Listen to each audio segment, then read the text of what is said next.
За сайн бацгаана уу? TeslaTraders.com та бүгдэд энэ өдрийн мэндийг хүргэж байна. За ингээд өнөөдөр бичлэг хийхгүй байхаас өөр аргагүй юм байдалд хүрч байна. Энэ юу вэ гэхээр мэдээж та бүхний мэдж байгаа биткойн. Тийм ээ, биткойн өнөөдөр бүх цаг үеийнхаа хамгийн өндөр үнэн дээр хүртлээ. Яг одоогийн байдлаар гэх юм бол сүүлийн 24 цагийн дотор $2167 өссөн буюу 10.13% өсөлттэй нийт үнийнх нь тонн $23,510 үнэлэгдсэн явж байна. Яагаад ийм зүйл болж байна? Та бүхэн юу гэж бодож байна? Cryptocurrency нөгөө л биткойн 2017 онд асар их хүмүүсийн шуумыг аваад тэгэл дараа нь навсатлаа унжсэн. Одоо сая 9 сар гэхэд чинь дөнгөж $9,000 явж байсан. Одоо тэгсэн чи юу вэ? 3 сарын дотор $23,000 те. 2.5 дахин их өсөлтийг оруулчихж байгаа. Яагаад ингэж хамгийн өндөр үзүүлэлт рүүгээ хүрэх болвоо? Яг юу болоод байгаа вэ гэдэг талаар өнөөдрийнх нэвтрүүлгийг бэлтгэхээр шийдлээ. За биткойны түүхийг бол хүн болгон өөрсдөө мэдж байгаа. Энэ бол dark web, deep web гэдэг, ялангуяа Silk Road гэдэг ийм интернетээр худалдаа хийдэг хууль бус ийм сайтны электрон хэлбэрээр алжих мөнгөнд тэмдэгт байсан тийм ээ. Үүнээсээ болбол ерөөсө 21 сая ширхэг гэж ярьж байгаа. За 21 сая ширхэг гэдэг маань юм тоотой юм бахан тий, хэмжээтэй юм бахан 21 сая ширхэг гээд. За тэгэнгүүтлээ дээрэс нь энэ бол хүн төрөлхтний 4-р хувьсэл буюу өмнөх дугаард ярьсан хүн төрөлхтний 4-р хувьсэл буюу ийм технологийн хувьсгал руу ингээд хүн болгон шилж хүн төрөлхтөн төр чигээр ингээд шилжээ орсон байгаа. За тэгвэл энэ хувьсгалд энэ электрон мөнгөнд тэмдэгт нь маш өндөр юм үйл ажиллагаатай маш их юм хэрэглээнд орох нь тодорхой. Тийм учраас ирээдүйн мөнгөнд тэмдэгтийн электрон хэлбэрээр баталгаажж болох ийм зүйл. Мөн нөгөөтэйгүүр ямар ч улсын засгийн газар болоод ямар ч улс банкны мэдэлд хамаарагддаг учраас биткойн бол дэлхийд дээр ерөнхийдөө эмчиг хэмжээтэй хүмүүст хуваарлагдаж тархацсан ийм cryptocurrency электрон валют учраас эрсдэл болон security одоо юм аюулгүй байдал эрсдлийг бол хааж өгч байгаа юм л та. За жишээ Америк нэгдсэн улс ковид гэдэг одоо яг 2019 ковид-19 те. Ковид эхэллээ. 2020 оны 3 сард ковидын сургаар Америк нэгдсэн улсын stock market, Америкч гэлтгүүгээр дэлхийн stock market хөрөнгөний зах зээл бол навсаатлаа уналт хийсэн. Та бүхэн мэдж байгаа бол SPY, DR 500 бол бүр амар уналт хийчихэд ерөөсөө удахгүй 2-3 хоногийн дараа асуурсан. Амар өсөө тэр зохис өсөлт нь одоо хүртэл бүх цаг үеийнхээ дээд үзүүлэлттэй бүх ерөн их компаниуд эдгээр дэшиг өсөлттэй явж байгаа. Та бүхэн өөрсдөө олоод хараарай. Яагаад ийм зүйл болж байна? Тэгтэл GDP буюу үндэсний нийт бүтээгдэхүүний өсөлт нь сток маркеттай харьцуулахад тийм биш байгаа.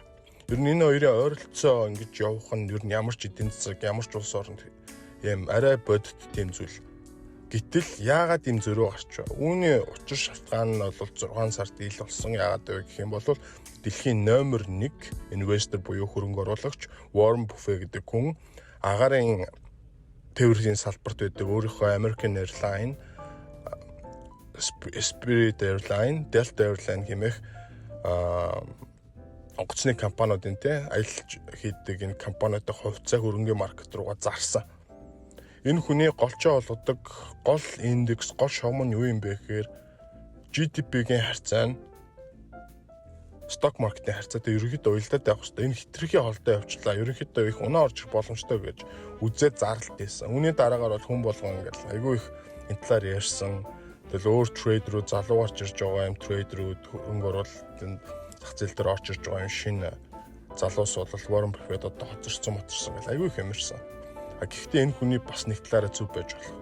Өнөөдөр зах зээл рүү улс орон бүхэн мөнгө хэвлээд ямар нэг байдлаар хөөрөгдөлт хийгээд хувьцааны үн хэрвээ жишээ нь унах гэдэг юм бол зөрүүлж аваад унж байгаа энэ доод түвшнийх нь үнэнд нь ирэхэд нь спорт хийж дороос нь тосч аваад үнийн унгахгүйгээр ингээд автоматар барьж байгаа. Ялангуяа Америк нэгдсэн улс, Япон, энэ Европын холбооны улсууд, Англи гэх мэтчил энэ улсууд Хятад ч юм уу адил. Энэ нь бол улсаа спорт хийж байгаа гэсэн үг. Албан ёсоор юм хиймлэр үнийг алт ингээд бариад байгаа гэсэн үг. Энэ бол эргээд бас Дээрээс нь энэнийхээ хажуугаар Америк нэгдсэн улс юу хийгээд байна гэхээр арт иргэдийнхаа ерөнхийдөө бүх банкны системтэй холбогдож байгаа энэ source мэдээллүүдийг нь өөрсөндөө хураагаад авсан. Та бүхэн анзаарсан бол одоо энэ олгогдож байгаа зээл, тусламж, аппликейшнүүд янз бүрийн зүйл. Тэгээ электрон арилжаа хийгдэж байгаа FDIC гэдэг банкны чин карт холбоотой байгаа. Visa, Mastercard эдгээртэй бүгдтэй ч холбоотой байгаа энэ зүйлүүдийг эдгээр бүгдэрийг нь олоод авсан байгаа. Энэ нэг талаараа бас маш их рисктэй зүйл. Юу вэ гэхээр улс орон таны бүх юмыг ингээ мэдээд авчлаа. Хэрвээ та нэг зүйлийг буруу хийгээд түүнээс чинь болоод улс орон аль бие осоор зүгээр таны электрон одоо ингээ хадгалагдсан байгаа бэлэн мөнгө те биш электрон хэлбэрээр хадгалагдсан байгаа бүх капиталыг чинь фриз хийгээд ч юм уу юм зарцаагаад ингээд буруу юмсны чинь тохиолдол ингэчүүл та яах вэ? Нэгсэндээ таны бүх эрх мэдэл, хүч чадал, мөнгө, эд баялаг шууд улсын мэдлэлд байгаа. Хүн болгон ер нь амар хамааралтай болчихно гэсэн үг л те. Тийм учраас энэ бэлэн мөнгөний урсгалыг хаана гэж яриад байгаа. Ковидтэй вирус тархан бэлэн мөнгө болохол арилжаа бүхий энэ coin shortage болж байна гэдэг байгаа. Эдгээр нь бол бас өнөөдөр ийм нээлттэй нэгэн артчлсан улс орон ийм байгаа нөхцөлд энийг нь аавна гэдэг бол ерөнхийдөө маш юм харгас сүлдэл маш их эрх чөлөөгийн шууд боомлчж ийн гэсэн үг байхгүй. Үүнээс улбалаад хүмүүс мэдж байгаа учраас ялангуяа том инвесторууд мэдж байгаа учраас алт болон мөнгө precious metalтэй ийм зүйлүүд рүү төлхөө инвест хийгээд өнөөдөр алтны үн дэше өссөн явж байгаа. Ер нь ч өсөх баг. Үүний хажуугаар та бүхний сайн мэдж байгаа Роберт Кийосаки буюу Баян аав ядуу аав гэдэг номын зохиолч байгаа. Энэ хүн бол алтартай entrepreneur. Ерөөсөө энэ entrepreneur гэдэг энэ зүйлийг дэлхийд гаргаж ирсэн хүн гэж баг хэлж болохоор юм. Маш олон сая дагагчтай эдийн засгийн хувь хүний хөгжил, personal financing, personal development гэдэг одоо эдгээр зүйлүүдийг маш их ярьж ингэж явдаг. Яагаад энэ хүн сүүлийн 1 жилийн дотор алтны үнэс нь биткойнс нь би итгэж байна. Энэ үг биднээсээ хамгаалж үлдэх гол зүйл шүү гэж хэлээд байгааг учир шалтгаан нь юу юм бэ? Энэ бол маш их үнний талтай зүйл. Яагаад вэ гэвэл биткойн бол ямар ч улсын засгийн газар болоод ямар ч улсын том банкнуудын мэдлэлд байдаггүй. 21 сая ширхэг хязгаарлагдмал тоотой блокчейн гэмээр энэ толгой эргүүлэм. Гэхдээ хамгийн найдвартай гэж яриад байгаа шүү дээ. Хамгийн өндөр хамгаалттай ийм платформ дээр суурилсан, ийм экосистем дээр суурилсан мөнгө нэмэх. Магадгүй энэ сая доллар. Магадгүй 2 сая доллар нэг ширхэг цаг хугацаагаар хэмжигдээд хүрэх магадaltaй. Одоо жишээ нь биткойныг сонирхож байсан хүмүүс гэх юм бол 2018 онд 360 сая хүн байсан байхад өнөөдөр 2020 онд 1 тэрбум хүн ямар нэг хэмжээгээр биткойн руу хөрөнгө оруулалт хийж байгаа. Энэ нэгэсэндээ өөрсдийнхөө капиталыг электрон хэлбэрээр мэдээж цаг үеэ дагаад хүндрэлтний хөгжлөө дагаад электрон хэлбэрээр болгох нь зөв боловч яг энэ хормоороо яваад электрон хэлбэрээр ингээ өөрсдийнхөө wallet буюу электрон e-wallet-нд хийгээ авчиж байна гэсэн үг. Өнөөдөр жишээ нь биткойн 10%, энэ мэдээ futures trading тэ биткойнтэй харьцаж байгаа forex руу оруулаад энэ дээр арилжээж болно. Энэний өсөлт нь бол мэдээ сайн явж байгаа. Тиймээс монголчуудаа дахиж хэлье. Бид нэр одоо хүн төрөлхтөй ажил хийгээл ингээл явдаг. Дундаж нийгмийн давхрах гэж байгаа. Бид нар ажил хийгээл олсон ойролцоогоор ингээл хүүхдэд зөв сургаал ингээл явна гэж боддог бол цаг үе маш хурдтайгаар өөрчлөгдөж байна. Аль болох өөрсөндөө байгаа капитал электрон хэлбэр рүү төвлөрүүлээрэй. Ялангуяа биткойн. Одоо жишээ нь ямар ч банкны салбар хадгаламжийн хүү бол ерөөсөд бараг зеро руу унчлаа штэ. Тэр манай Монгол улсад ч гэсэн доллартай харьцсан Монгол төгрөгийн үн бол ерөнхийдөө энэ түвшнээс нэлээд дахиад дэшиг өсөх баг. Тийм учраас бид нар ямар нэг хэлбэрээр доллартай харьцаж байгаа биткойныг ч юм уу, Ethereum ч юм уу, Litecoin ч юм уу, Dogecoin ч юм уу, одоо энэ олон байгаа биткойн, cash, Ethereum гэдэг байгаа зүйлсүүдийг эртхэн аваа бас хадгалчих юм бол болилд өдөр ихэд нэг $5, $10, $20 тогтмол ингээ инвест хийгээд хахад жилийн дараа үр дүн маш гайхалтай байх болно гэдгийг бас хэлмээр байна. Гэхдээ нэг зүйл байна те. Ирээдүйг хинч хэлж чадахгүй. зөгөн чадахгүй. Гэхдээ бид нэр хүн төрөлхтөн хаашаа чиглэж хаашаа явж байгааг ерөн гадралж байгаа, мэдж байгаа. Тийм учраас цаг үетэйгээ тохирсон хүний хэрэглэл байгаа газар ямар ч зүйл өөдөлж дэвжиж өсөлт мөрөдийн өсөлтийн чиг хандлагыг тодорхойлж ингэж авчирдаг. Тийм учраас биднэрт харанхуй байгаа юм хүмүүст яг ингээ мэдхгүй байгаа хүмүүст мэдээж stock chart reading уншиж сурах хэрэгтэй. Ер нь энэ бол геометри дүрслэл, математик, алгебр эдгээр зүйлсүүдийн сайн уншиж мэдэх, сурах юм зайлшгүй шаардлагатай. Ингээд сурснараа танд юу ирэх вэ гэхээр ямар үр ашиг, ямар үр нөлөө байх вэ гэхээр та хаана унаад, хаа хүртэл унаад, хаанаас нь өсөөд тэр хүртэл өсгөө гэдэг юм баримжааг болж авна гэсэн үг. Тийм учраас teslatraders.com өөрийнхөө сайтн дээр 2021 оны 1 сарын 1-ээс эхлээд энэ талаар бүр нарийн хичээлүүдийг тавьж эхэлж байгаа. Ингээд бэлдээвж байгаа. За тэгээд өнөөдрөө сайхан өнгөрүүлээрэ Bitcoin all time high, reach all time high ингээд хийлээ. Маш их шом одоо гадуурхын тодорхой. За тэгээ нэг жишээг бас ярихаа мартчихж уучлаарай. Энэ болохоор Jim Simons гэдэг хүн байдаг. Та бүхэн ялангуяа хөрөнгө арилжаанд орж байгаа хүн болгон баг мэдэх бах. Түүхийн судалж ирсэн хүмүүс бол энэ хүн бол Америкийн хамгийн том, дэлхийн хамгийн том hedge fund-ыг үүсгэн байгуулж ирсэн хүн. Harvard-д багшилж ирсэн. Дээрээс нь Berkeley-д сураад өгсөн.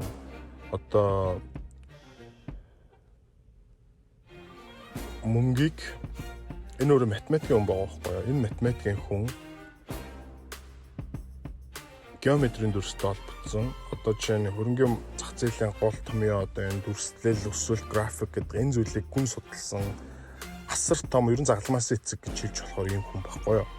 Энэ хүн нэг удаа найзтайгаа яг өөрийнхөө амьдралынхаа оргил цаг үе залуу байхдаа найзтайгаа алтны үеийн тухайд маш их өсчлөлтэй 7 оны үеэр $500-оос $600, $700, $800, $810 хүрсэн гэж байгаа. Тэгээ найзтайгаа ярьж зугаад асар хэмжээний ашиг хийцэн.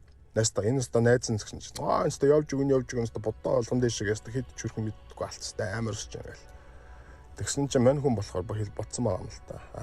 Бас тэгтээ бас юмд бас учиртай байх хэвээр чи зараараа гэд $800 заруулсан найз нь боож өггүй. Тэгээ дахиад нэг найзтайгаа юм яриа сууж ичээ гэсэн чинь найз нь яагаад ингэж зарах болсон шалтгаан гэсэн чинь найзтайгаа юм яриа сууж өнөөдөр ч манай агуу яриад алтны үн амар өсөөд байна гэд. Минь надад энэгээрээс өрөөндөөс хамаг алттай юмнуудыг түүгээд аваад явчлаа гэдэг. Тэгэхээр яах ч юм бол гэдэг нөгөө Саймонс асуусан чинь аваа чи зарах юм бах уу? Тэгээ тэрээр ботсон маа. Тэгээ ингээд хүн болгоо алтны үн ингээ амар өсөж байгаа сургаар авичаад ингээд зараад ах юм бол одоо ээлжилж одоо овоор зогсож байгаа лайн үсгэж байгаа бүгдээрээ алтаа зарах гад эхлэх юм бол энэ үн ингэж тогтмол байж чадах уу гэж бодсон байгаа юм л да. Тэгэхээр эн чинь маркет буюу ерөн ирээдүйд дээр хийж байгаа арилжаа тий ирээдүйд чиглэсэн арилжаа нэ гэсэн үг. Тэгтэл ирээдүйд чиглэсэн үн одоо энийг тодорхой ярихын тулд бол мэдээж futures trading гэж тодорхой бүр бүтэн юм цогц юм зүйлийн тухай ярих хэрэгтэй болно. Тийм учраас зүгээр энэчнээс ойлгож авах хэрэгтэй зүйл нь алтны үн амар өсчлөө гэд хүн болго алтаа барьж гүгээ гадаа маркет дээр өндөр байгаа үн дээр нь зарахыг хичээх юм бол тийм боломжгүй. Өсрөөл 1 цаг 2 цаг тэр үн дээрээ байжгаад ийм их заралт орж ирэх юм бол навсаатлаа унаа тийм үү. Тийм учраас ямар ч хувьцаа эрэлт хэрэгцээндээ тулгуурлаж явагдах хэрэгтэй. Тэгээ одоо жишээ нь одоо futures дээр commodity trading гэдэг одоо жишээ нь хүмүүсийн хэрэглэгддэг эрдэнэ шиш, гуурил за тэгээ precious metal дотор алт, мөнгө, газрын тос, элсэн жихэр одоо юу вэ те эдгээр зүйлүүд дээр төлөрч байгаа энэ дэлхийн 24 7.5 өдөр 24 цаг үргэлжилж байгаа энэ том маркет дээр үн хэтэрхий бас өсөөд эхлэхээр бас нөгөө талдаа бас бодож үзэх хэрэгтэй. Яг амьдралтай хэр ойрхон байна вэ гэх те. Гэтэл алтны үн өнөөдөр өсөд байгаа хүмүүс ус ингээ авчиж зараад их юм бол унаа орж ирэх нь ойлгомжтой. За тэгээд юу болсон бэ гэхээр $800 хүртсэн байсан алтаа яг 800 дээр нь зарсан байна. Маргааш $830 дээр онгоос гэж. Тэгэл ерөөсө 25% унаа шууд $600 хүртлээ ороод ирсэн. Тэгээд дараа нь $300 хүрсэн гэдэг та боддоо. Нэг өдрийн дотор 25%-ийн унаа орж ирчээд дараагийн дараагийн өдрийн хэдхэн минутын дотор нь $300 хүртэл өнөө орж ирсэн. Ийм том савлгаанууд явагддаг учраас цаг үеэ зөв мэдэрч чарт буюу энэ зураглалаа зөв уншиж хэрвээ чадах юм бол бид бүхэнд асар их өндөр ирээдүй байгаа. Үүнд танд их зүйл хэрэг байхгүй. Зөвхөн таны толгой сайн ажилладаг, зөв суурьтай байхад аяндаа бүх зүйл болно. Нэмийг томоос ч ихлэх хэрэг байхгүй. Жижигээс нэхлээд үз, хичээ, зүтдэг. Тэгэх юм бол манай монгол хүмүүс бэлдэг, лог сэтгэл өндөрхтэй хүмүүс, юм мэдрэмжтэй хүмүүс учраас хөрөнгөний зах зээл гэхгүй энэ тоо харж толгой өргүүл юм олон томьёо өнтер гэж бодохгүйгээр хичээгээ хийгээд үзэх юм бол биднэрт маш их ирээдүй байгаа гэдэгт би баттдаг. За тэгээд өнөөдөр ямар ч байсан биткойны талаар ярьсан боловч ингээд олон зүйл рүү хазаагаа явуулчлаа. За тэгээд өдрөө үр дүнтэй сайхан өнгөрөөгөөрөө хүмүүсээ. Тэгээд дээрэс нь манай Facebook сувгийг болон YouTube сувг танд таалагдах юм бол таны хийж чадах хамгийн номер 1 зүйл бол like and subscribe тэгээ бүх найзуудаа шеэрлээрэй. Тэгэх юм бол дараагийн дугаартаа маш олон сонирхолтой мэдээллүүдийг тавих болно. За ингээд эргээ уулзлаа. Түр бай. Be safe. Bye guys.